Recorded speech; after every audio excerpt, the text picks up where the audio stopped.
وحید عمر اشرف غني څنګه او چیرته اتل یاد کړی دی. د اشرف غني په اړه داسې نور څه ویلي دي چې د ټولو توجه یې جلبه کړې ده. دا کولی شئ په دې ویډیو کې وګورئ، خو له دې مخکې چې دغه ویډیو تر پایه وګورئ زموږ یوټیوب چینل درسره سبسکرایب کړئ.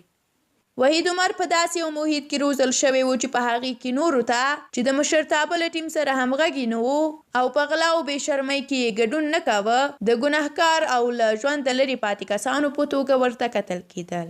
د غوړه مالۍ چاپېریال چې روزنه یې له خپل حرص سره سمه چمتو کړې وه، له دې امله روښانه ده چې د شان وګړو لخوا روایت هیڅکله د خپل ځان له سپیناوي تش نه وي. غني ته د نږدې کسانو لیکنې لکه وحید عمر هیڅکله نشي کولی د هغه له څېرې د واقعیته پرده پورته کړي. د دغه راز لیکنو ارزښت یوازې دا دی چې هر یو د دې غمیزې په اړه خبرو کولو ته اړ باسي چې بې له شکه په راتلونکي کې د هر یو په لیکنو کې د څېړونکو لپاره به نوي او تازه ټکي موجود وي.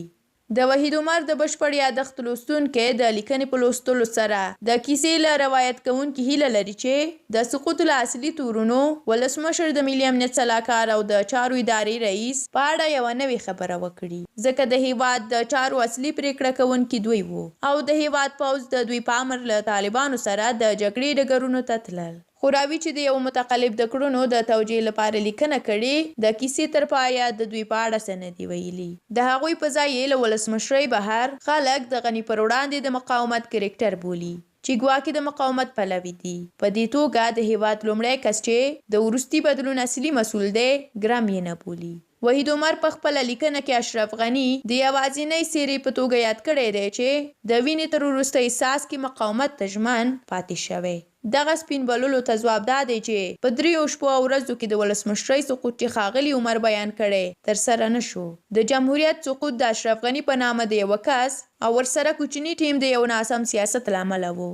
هغه د ولسمشر په توګه چې په تقلب، عوام غولونې، قوم پالنې او تبعیض سره ډګر ته راغی او د سقوط تر ورځې یې په دې ډول دوام ورکړ. اشرف غني چې په سختو ورځو کې د هیواد ولسمشر و، مسؤلیت یې درلود چې ملي واقعیتونو ته په کتو د ملي اجماع او انسجام لپاره کار وکړي. خو هغه له طالبانو سره د جګړې پر ځای له سیاسونو او قومي مشرانو سره کار او مبارزه وکړه. هغه د ملي اعتماد د رامنځته کولو لپاره د هڅو پر ځای د ولسي جرګې د مسبوق او پریکړو او د اعتراضونو او د هیواد قومونو د غوښتنو خلاف برېښنایي پیژندپاڼې وویشلې. د قومي مشرانو پر وړاندې د ورځني زور ازمایښتې سره یې د ملي وحدت اډانې کمزورې کړې او دغه ناسم سیاست پر پوځ او د هیواد پر سیاسي بهیرونو بد اغېزې کړي دي. وحید عمر اشرف غني د جمهوریت د وروستیو 3 ورځو اتل بللی دی. ګواکې د هیواد د نورو سیاسي غړو پر خلاف هغه د وینې تر وروستي ساس کې مقاومت ته ژمن و. د فاسد ولسمشر د کړنو توجیه کول له ځانه نه پوښتي چې که غني د مقاومت کوونکي او له طالبانو سره د جګړې سړی وای، 1000 طالبان به یې نه خوشي کول. او همدارنګه هغه نه وایي چې غني باید له قومي او سیاسي حساسیت پارونکو ګامونو ډډه کړې وای. کله چې بسم الله محمدي د کابل بالاحصار ته د سفر کیسه کوي چې د مقاومت په دوره کې یې څو میاشتې د کابل په دې برخه کې له طالبانو سره مقاومت کړی، وحید عمر هغه ته وایي چې دا ځل هم هماغه کار وکړي. خو څوک نه و چې له وحید عمره پوښتنه وکړي چې له طالبانو سره د مقاومت ځایونه، غرونه، درې او له افغانانو خالي کلی و. په هغو ځایونو کې باید له طالبانو سره جګړه شوی وای. که جمهوریت د جګړې او مقاومت نیت درلود، ولې یې د هیواد ټولې ولسوالۍ طالبانو ته پرېښودې؟ ولې یې د هیواد د شمال او د نورو برخو ولسي پاڅونونو ته وسلې او تجهیزات برابر نه کړل؟ له تاریخي اړخه هیڅ پاچا او ولسمشر په کابل کې مقاومت نه دی کړی. کابل تل د هغو ځای دی چې پرې برید یې کړی. امان الله خان د حبیب الله خان د ځواکونو پر وړاندې په کابل کې مقاومت ونه کړ. نجیب الله د مجاهدینو په مقابل کې مقاومت ونه کړ. آن احمد شاه مسعود په کابل کې د طالبانو پر وړاندې مقاومت اړین ونه باله او طالبانو هم کابل له جګړې پرته د شمال جبهې ته پرېښوده.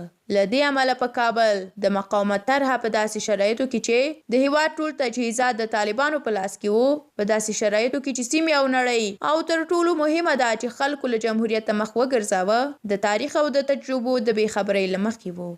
د جمهوریت سقوط د هر څه د انحصار پایله وه. د محمد اشرف غني سیاسي او پوځي کړنو جمهوریت وپاشه. هغه پوځ او ټول امنیتي بنسټونه د مسلکي خلکو له شتونه پاک کړل.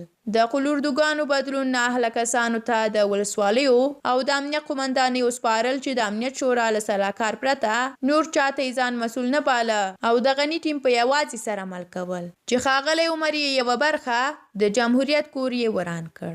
د هیواد پوځ چې څومره د امنیت شورا د سلاکار له امله زیانمن شو، له طالبانو سره په جګړه کې یې زیان نه ولیدلی. خو د میرزا اکوال په نوم کس د هیواد د سختو ورځو لپاره مناسب انتخاب و. له دې امله په آخر کې یو هیواد او نظام چې د پوځ مشره یې د یو نوي او له لومړنیو پوځي چارو سره ناآشنا کس لخوا کیږي، همدا لامل دی چې په دې ورځو کې یې شاهدان یو. ستاسو له ملتیا ډېره زیاته مننه. تاسو کولی شئ زموږ د لا ډېرو ویډیوګانو لپاره یوټیوب چینل مو درسره سبسکرایب کړئ او همدارنګه ویډیو هم لایک کړئ او په دې اړه مو خپل نظر راسره د کومنټ په برخه کې شریک کړئ. تر بیا ښه وخت ولرئ. د خدای په امان.